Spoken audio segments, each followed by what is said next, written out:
Okay, so you've heard the buzzword a million times, right? Passive income. It's sold as this ultimate dream, the holy grail of making money while you sleep. But today, we're gonna pull back the curtain and get real about what's actually hiding behind that promise. I mean, that's the question, isn't it? That's the big hook. This idea that you can just set something up, walk away, and boom, the money just rolls in, even while you're dreaming. It is an incredibly tempting idea for sure. But how much of it is actually reality? So first, let's just dive into the dream itself. Because, to really understand the reality, you've got to appreciate why the story is so darn powerful in the first place. It's a promise of a totally different way to live, and it taps into some really deep, common desires. I mean, just look at what's on the table here. Escaping the daily grind, being your own boss, having the kind of financial freedom where you're no longer just trading hours for dollars. And of course, there's that classic image, right? The person on a laptop on some beautiful beach while their bank account just keeps growing. It's all about building wealth on autopilot. And this quote from Chris Brogan, it just absolutely hits the nail on the head. The real pull here, the thing everyone's really after, isn't just a bigger pile of cash. It's about autonomy. It's the freedom to decide how you spend your days, your entire life. And you can't deny it, that is a fantastic story. Who wouldn't want a piece of that life? But, whenever something sounds that good, you have to stop and ask yourself, what's the catch? What's the part of the story they're not telling me? And here it is. This is the part that gets left out of the glossy sales pitch. Every single dollar of income, it doesn't matter if you call it active or passive, comes with a price tag. It has to come from somewhere. So let's get real. Let's actually look at the economics of earning this so-called passive money. What is the actual price you have to pay to get those dollars flowing? So here's the absolute truth, the thing you have to understand.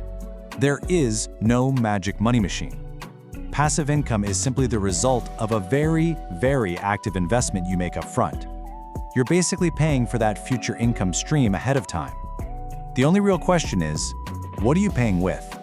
And it really boils down to two main currencies, upfront capital or upfront effort. With capital, you're using money to make more money. Think about buying a rental property or a big portfolio of dividend stocks. With effort, you're paying with your time, your skills, and a whole lot of hard work to build an asset from nothing, like writing a book or creating an online course. Either way, you pay. There's no escaping it. Okay, so what does upfront capital actually look like in the real world? Let's put a number to it.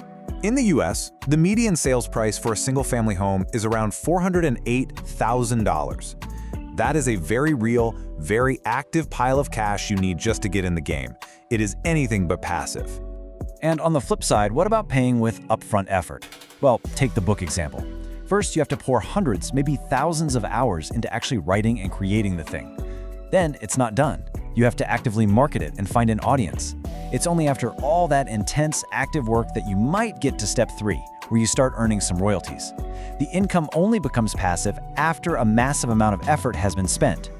All right, so if we've established that the dream of getting something for nothing is, well, pretty much a myth, then what should we actually be aiming for?